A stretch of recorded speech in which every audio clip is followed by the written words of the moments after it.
as I was doing this list, Lee, and as a fan, you have your favorites, and but like you start to look at the other names that are around. Like I mentioned a bunch already.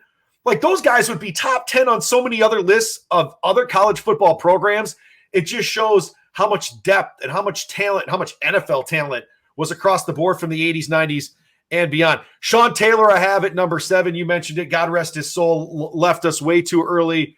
But a guy that I think just he put intimidation into the other quarterback every time that he had to look across the field. And he made it so much easier for others to make plays on his team because you knew, as you mentioned, he could play every position. He could play like 2 positions at the same time. And it was like playing 12 on 11. Like he was so cerebral and smart while he played as well. I got Sean Taylor there. And then I got my lone quarterback at number 6, Gino Torretta.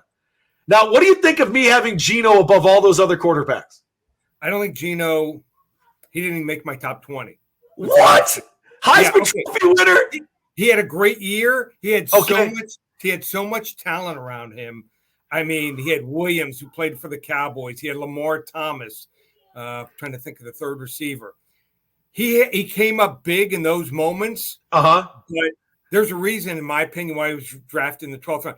Like I said, there's 30 guys from 11 to 30, and he's somewhere in there. Okay. That you can make an argument are in the top 10. That's why I don't have a problem, but he just doesn't make my top 10. He doesn't make my top 5 quarterbacks. I mean, Dorsey, Kelly, Kozar, Testaverde.